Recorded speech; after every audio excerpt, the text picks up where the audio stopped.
NT scan ಅಂದ್ರೆ ಏನು, ಯಾಕೆ ಇದು ಇಂಪಾರ್ಟೆಂಟ್, ಇದ್ರಲ್ಲಿ ಏನ್ ನೋಡ್ತಾರೆ ಅನ್ನೋದನ್ನ ನಾನು ಇವತ್ತು ಡಿಸ್ಕಸ್ ಮಾಡ್ತೀನಿ. ಯೂಶುವಲ್ ಆಗಿ NT ಸ್ಕ್ಯಾನ್ ಮಾಡೋದು ಬಿಟ್ವೀನ್ 11 ವೀಕ್ಸ್ ಇಂದ 13 ವೀಕ್ಸ್ ಅಂತ ನಾನು ಲಾಸ್ಟ್ ವಿಡಿಯೋದಲ್ಲಿ ಹೇಳಿದ್ದೆ.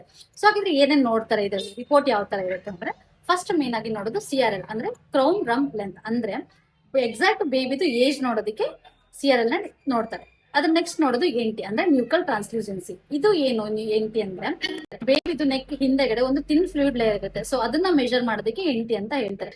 ಇದೊಂಥರ ಕೀ ಕೊಡ್ತಾರ ಕ್ರೋಮೋಸೋಮಲ್ ಅಬ್ನಾರ್ಮಲಿಟಿ ಏನಾರ ಇದೆಯಾ ಅನ್ನೋದಕ್ಕೆ ಕಂಡು ಹಿಡಿಯೋದಕ್ಕೆ. ಸೊ ಇದ್ರ ನೆಕ್ಸ್ಟ್ ನೋಡೋದು ನೇಸಲ್ ಬೋನ್. ನೇಸಲ್ ಬೋನ್ ಅಂತಂದ್ರೆ ನಾನು ಲಾಸ್ಟ್ ವಿಡಿಯೋದಲ್ಲಿ ಹೇಳಿದೆ ಹೈಪೋಪ್ಲಾಸ್ಟಿಕ್ ನೇಸಲ್ ಬೋನ್ ಬಗ್ಗೆ. ಇನ್ ಕೇಸ್ ಏನಾದ್ರು ಅಬ್ಸೆಂಟ್ ಇದೆ ಅಂದ್ರೆ ಏನೇನ್ ಮಾಡ್ಬೇಕು ಅಂತ. ಸೊ ಹಾಗಾಗಿ ನಾನು ನಿಮಗೆ ಹೇಳಿದ್ದೆ ನೇಸಲ್ ಬೋನ್ ಅಬ್ಸೆಂಟ್ ಇತ್ತು ಅಂದ್ರೆ ಏನ್ ಪ್ರಾಬ್ಲಮ್ಸ್ ಇರ್ಬೋದು, ಏನೇನ್ ಅಬ್ನಾರ್ಮಲಿಟಿ ಇದೆ ಅಂತ. ಡೌನ್ ಸಿಂಡ್ರೋಮ್ ಇರ್ಬೋದು, ಎಡ್ವರ್ಡ್ ಸಿಂಡ್ರೋಮ್ ಇರ್ಬೋದು, ಅಥವಾ ಹಾರ್ಟ್ ಇಶ್ಯೂಸ್ ಏನಾದ್ರು ಇರ್ಬೋದು ಅನ್ನೋದನ್ನ ನಾವ್ ಇದರಲ್ಲಿ ಕಂಡು ಹಿಡಿಬಹುದು. ನೆಕ್ಸ್ಟ್ ಏನ್ ನೋಡ್ತಾರೆ ಇದಲ್ದೇನೆ ಅಂದ್ರೆ, ಬೇಬಿದು ಬ್ರೈನ್, ಹಾರ್ಟ್, ಸ್ಪೈನ್, ಸ್ಟಮಕ್, ಆಮೇಲೆ ಬೇಬಿ ಲಿಮ್ಸ್ ಎಲ್ಲ ಇದರಲ್ಲಿ ನೋಡ್ತಾರೆ. ಅರ್ಲಿ ಅನಾಮಲಿಸ್ ನ ಈ ಸ್ಕ್ಯಾನ್ ಅಲ್ಲಿ ನೋಡ್ತಾರೆ. ಸೊ ಇದು ಮೇನ್ ಆಗಿ ಇದು ಮಾಡಕ್ ಏನ್ ಬೇಕು, ಪೊಸಿಷನ್ ಬೇಬಿದು ಕರೆಕ್ಟ್ ಆಗಿರ್ಬೇಕು. ಸೊ ಪೊಸಿಷನ್ ಕರೆಕ್ಟ್ ಆಗಿಲ್ಲ ಬೇಬಿದ್ ಅಂದ್ರೆ ಇದೆಲ್ಲ ನೋಡಕ್ ಆಗಲ್ಲ. ಸೊ ಅವಾಗ ಏನ್ ಹೇಳ್ತಾರೆ ಡಾಕ್ಟರ್, ಸ್ವಲ್ಪ ವಾಕ್ ಮಾಡ್ಕೊಂಡ್ ಬನ್ನಿ, ಸ್ವಲ್ಪ ಸ್ವೀಟ್ ತಿನ್ನಿ, ಅದು ತಿನ್ನಿ ಅಂತ ಹೇಳಿರ್ತಾರೆ. ಸೊ ನೀವು ಅದಕ್ಕೆ ಟೆನ್ಸ್ ಆಗ್ಬಾರ್ದು, ಟೆನ್ಷನ್ ಮಾಡ್ಕೋಬಾರ್ದು, ಏನಾಗಿದೆಯೋ ಏನೋ ನಮ್ಮ ಮಗುಗೆ ಅಂತ. ಇದು ನಾರ್ಮಲ್, ಅವರು ಬೇಬಿ ಪೊಸಿಷನ್ ಸರಿ ಇಲ್ಲ ಅಂದ ಕಾರಣಕ್ಕೆ ಮಾತ್ರ ನಿಮ್ನ ಆತರ ಹೇಳಿರ್ತಾರೆ.